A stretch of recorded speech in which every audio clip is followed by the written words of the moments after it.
नमस्कार, जोहार, प्रणाम। मैं कमलेश चौधरी और कमलेश अकेला गढ़वा झारखंड से। साथियों, आज इस वीडियो के माध्यम से हमें आने का मकसद ये है जैसा कि आप सभी जानते हैं कि भाषा आंदोलन 2 साल पहले शुरुआत हुआ था। हमारा झारखंड में स्थानीय भाषा 8 गो है। उसके अलावा बंगाली, उर्दू, उड़िया, मैथिली, मगही, भोजपुरी, अंगिका और अंग्रेजी, इन भाषाओं को झारखंड का स्थानीय भाषा का दर्जा देने के लिए जो है झारखंड सरकार ने बिल पास कर दिया था। तो हम लोगों ने इसका विरोध किया, और जब विरोध किया तो हम जिस क्षेत्र से आते हैं वो हमारा क्षेत्र जो गढ़वा ज़िला है, यूपी और छत्तीसगढ़ के बॉर्डर से लगता है और पलामू बिहार से लगता है। तो वहाँ मगही और भोजपुरी और अंगिका बोला जाता है, और सादरी और हिंदी। तो जब हम भाषा आंदोलन में शामिल हुए और विरोध करने लगे तब बहुत लोगों ने हमसे सवाल पूछा।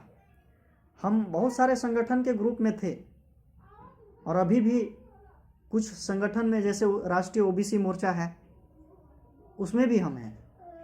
तो ऐसे कई संगठन के लोगों ने हमें पलामू गढ़वा से सवाल खड़ा किया कि आखिर आप मगही भोजपुरी को विरोध कर रहे हैं, स्थानीय भाषा का दर्जा नहीं दे रहे हैं, तो बताइए कि यहाँ बहाली कैसे होगा। तो हमने साफ स्पष्ट शब्दों में तर्क दिया था कि केवल पलामू और गढ़वा 30 से 35 लाख की आबादी के लिए, 40 लाख की आबादी के लिए, मान लीजिए 13 लाख जनसंख्या है हमारा गढ़वा जिला का 2011 के जनगणना में, और पलामू का मिला ले तो 30 लाख के आसपास जनसंख्या है। उस 2 जिला के छोड़ा करके बाकी 22 जिला जो हमारा है, 22 जिले में हमारा मगही भोजपुरी अंगिका नहीं बोला जाता है। क्या इन 2 जिलों के लिए हम 22 जिलों को दांव पर लगा दें? तो हमने तर्क दिया था कि नहीं, हम ये नहीं कह रहे हैं कि मगही भोजपुरी मत बोलिए और इस पर बहाली नहीं होगा बहाली। अंतिम सर्वे सेटलमेंट से पॉलिसी बनाया जाएगा, और उस पॉलिसी के तहत जो झारखंड सरकार में जो बहाली होगा जिला रोस्टर में, उसमें मेंशन किया जाए कि इस जिले में अंतिम सर्वे सेटलमेंट ये है, और दूसरा कि यहाँ पे ये भाषा बोला जाता है।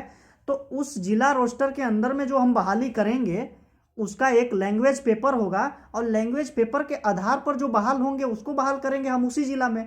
अब बताइए, गढ़वा जिला में मगही भोजपुरी बोला जाता है अगर, और मगही भोजपुरी वाला को ले जा करके हम बोकारो धनबाद में बैठा देंगे, तो क्या बोकारो और धनबाद के वहाँ जो खोरठा और कुरमाली बोला जाता है रामगढ़ में, खूंटी में, इधर हमारा रांची में नागपुरी बोला जाता है, क्या वो मगही भोजपुरी वाला ग्रामीण लोगों से बात कर पाएंगे? मुंडारी भाषा में बात कर पाएंगे? नहीं बात कर पाएंगे। तो हमने तर्क दिया था कि हम उसी जिला में उस भाषा के लोगों को बहाली करेंगे जिस जिला में वो भाषा बोला जाता है। ये हमने तर्क दिया था। कि हमने कहा साफ कि हम 2 जिला जहाँ पे मगही भोजपुरी बोला जाता है, उसके अलावा हम 22 जिले को दांव पर नहीं लगा सकते। अगर हम इस भाषा को स्थानीय भाषा के दर्जा दे रहे हैं, और अगर ये 9वीं अनुसूची में जा रहा है, तो कहीं ना कहीं हमारा पूरा झारखंड पर यूपी और बिहार का कब्जा हो जाएगा। तो हमने भाषा आंदोलन का विरोध शुरू किया था। ये वीडियो के माध्यम से हम कन्फ्यूजन दूर कर देना चाहते हैं उन लोगों को जो कहते हैं कि आप आंदोलन में नहीं हैं। तो आप हमारा वीडियो, फोटो, पेपर में सारा जगह पर चेक कर सकते हैं, भाषा आंदोलन समय से लेकर के अभी तक का। दूसरा बात, जब झारखंड बंदी हुआ था, छात्र आंदोलन हुआ था, जेपीएससी में 45 दिन आंदोलन किए थे, तो नेतृत्वकर्ता जो मुख्य लीडर हैं जेएसएसयू के, आदरणीय बड़े भाई देवेंद्र नाथ महतो, और छात्र नेता बड़े भाई मनोज यादव, बड़े भाई योगेश चंद्र भारती, इन्होंने सबसे बड़ा मुख्य भूमिका निभाया, और उसमें हम लोग सहयोगी के तौर पर थे पलामू गढ़वा से आंदोलन में। तो कुछ लोग सवाल पैदा करते हैं आज जैसे कि जेबी केएसएस है, जेबी केएसएस के हमारे लीडर हैं आदरणीय बड़े भाई टाइगर जयराम महतो जी। तो जेबी केएसएस संगठन में जब हमें कुछ जिम्मेदारी मिली प्रमंडल स्तर पे, तो कुछ लोगों को लगता है कि भाई ये छोटा सा लड़का प्रमंडल की जिम्मेदारी कैसे ले लिया। तो जिम्मेदारी पद बड़ा नहीं होता है, कद बड़ा ना पद बड़ा, जो दुख में खड़ा वही सबसे बड़ा। तो हम लोगों ने शुरू से झारखंड का आवाज़ उठाते आया है 2019 से। उससे पहले भी उठा रहे थे, लेकिन उससे पहले हमारा कोई संगठन अपना नहीं था। हम हमेशा से उठाते आ रहे हैं कि भाई हमारा जो गढ़वा में हम लोगों का ज़मीन बह गया नदी में, उस पर बालू का ठेका बाहरी लोगों को, मुंबई वालों को बुला करके ठेका दे दिया जा रहा है और हमें ही बालू खरीदना पड़ जा रहा है। हमारा पलामू प्रमंडल में धनबाद से भी ज़्यादा कोयला है अगर देखा जाए तो, चाहे वो कठौतिया कोयल माइंस हो, चाहे वो रजहारा कोयल माइंस हो, चाहे लातेहार का सिकनी कोयल माइंस हो। हमारा अभी गढ़वा में चालू नहीं हुआ है बिचका भंडरिया का कोयल माइंस। हालांकि सेंट्रल गवर्नमेंट ने उसे चिन्हित किया है, सर्वे किया है। हमारा जो भवनाथपुर विधानसभा है उसमें यूरेनियम है। जो डाल्टनगंज विधानसभा है, बरगढ़ जो पड़ता है वो पूरा का पूरा फास्फोरस है, वहाँ पे पोटास है। तो हमारा झारखंड में, ये तो हम पलामू गढ़वा की बात कर रहे हैं, पूरे धनबाद की, पूरे झारखंड की हम बात नहीं कर रहे हैं। अगर हम कोडरमा में जाएं तो वहाँ हमारा अभ्रक है। हर जगह पर हमारा खनिज संपदा से झारखंड अमीर है। ऐसा नहीं है कि सोना नहीं है, सोना भी है। तो यहाँ पर जो बाहरियों का शासन है, उस शासन को हमें कम करने के लिए हमारे पास एक शक्ति है, वोट। हम स्थानीय लोगों को चुनेंगे, स्थानीय संगठन होगा। तो स्थानीय संगठन है कौन? बीजेपी है ही नहीं, कांग्रेस है ही नहीं, आरजेडी है नहीं, जेडीयू है ही नहीं। स्थानीय संगठन को हम बहुमत देते ही नहीं है। तो इसीलिए गैर झारखंडियों का कब्जा है, और गैर झारखंडियों का कब्जा है तो उनके मर्जी से सिस्टम चल रहा है झारखंड में। तो ये कोई आरोप अगर लगाता है, और जैसे कि हम अवगत करा देना चाहते हैं इस वीडियो के माध्यम से कि संगठन में हमने देखा कि बहुत कुछ पर्दे के पीछे से गए, और हमने हालांकि मैसेज के माध्यम से भी केंद्रीय कमेटी को अवगत कराया था कि पर्दे के पीछे से लोगों को बात ना सुने, प्रमंडलीय कमेटी से जरूर एक बार जानकारी ले, राय सलाह लें कि बात में कितनी सच्चाई है कितनी नहीं।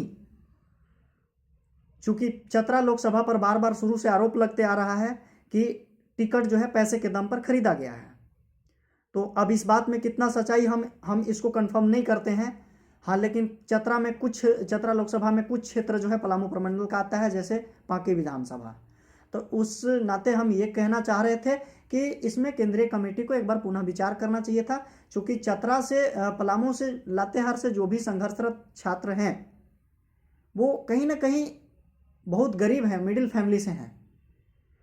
तो जब टिकट की बंटवारे हो रही है लोकसभा में, तो हम ये चीज़ बोलना नहीं चाहते हैं, लेकिन हमें मजबूर होकर के बोलना पड़ रहा है कि केंद्रीय कमेटी को इस पर ध्यान रखना चाहिए। और लोकसभा में जो हुआ, विधानसभा में खास करके ध्यान देना होगा। जो आगामी विधानसभा चुनाव है उसमें ऐसा नहीं होना चाहिए कि कोई पैसा वाला पार्टी है उसको टिकट दे दिए, चूँकि बदनामी सबको ही हुई है, सबका हुआ है।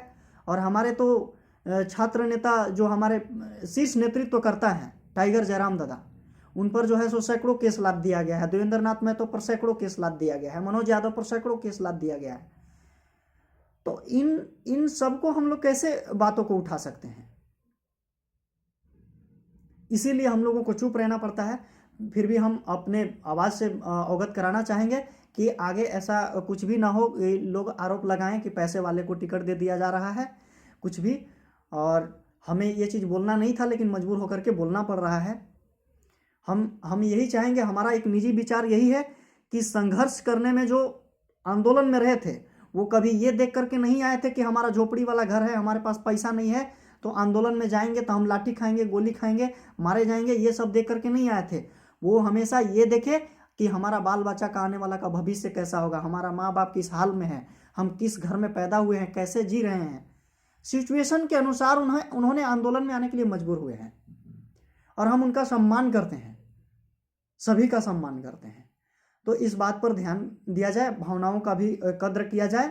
और हम तो यही कहेंगे कि पलामू प्रमंडल में जो बात है, तो पलामू प्रमंडल में कमेटी में कोई कमजोरी नहीं है, कमेटी अपना काम कर रहा है। हमने तो गढ़वा और भवनाथपुर में इतना हवा बना दिया है कि वहाँ पे जो दिल्ली में बैठे जो लीडर हैं ना, दिल्ली वाले, उनका प्रत्याशी को वहाँ सुना नहीं जा रहा है, विरोध हो रहा है हर चौक चौराहा पर, उनको खदेड़ा जा रहा है कि आप जाइए।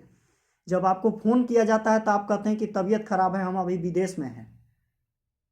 तो उनको तो हम लोगों ने आईना दिखाने का काम कर दिया है। हमने बाकायदे जब एक सभा बुलाया था छोटा सा डाल्टनगंज में भी, वहां भी हम लोगों को जागरूक कर दिए थे, वहां भी लोगों ने विरोध किया है माननीय विष्णु राम दयाल जी को। वो क्षेत्र में जब जब उनका कार्यकाल था विकास का 5 साल, उस 5 साल में 5 दिन भी नजर नहीं आए किसी भी 5 क्षेत्र में, बता दें वो कि कहीं भी नजर आए हो। तो आज वो पलामू में घूम रहे हैं चुनावी बैनर लेकर के कि हमें वोट दे दीजिए। किस आधार पे वोट दे देंगे हम लोग? भैया हम लोगों को अंधेरे में रखे हो, अंधेरा में वोट किधर जाएगा इसकी गारंटी हम नहीं लेते। और बात रही वोट देने की, तो वोट तो हम खुद मांग रहे हैं अपने संगठन के लिए, अपने कार्यकर्ताओं के लिए, हमें अपने नेतृत्वकर्ताओं के लिए, जो झारखंड का माटी पुत्र है, शहीद का बेटा है, टाइगर जयराम महतो जी हैं। हम खुद वोट मांग रहे हैं तो हम तुमको वोट कैसे दे देंगे? ये हमारा कहना है। और हम कहेंगे कि संगठन में शांति बनाए रखें। जो पलामू प्रमंडल में जो भी कुछ हो रहा है इसके लिए हड़बड़ाने की जरूरत नहीं है। अभी विधानसभा चुनाव आ रहा है, जिनको लगता है कि परिवर्तन नहीं होगा उनको परिवर्तन करके हम दिखाएंगे, इसकी गारंटी हम ले रहे हैं।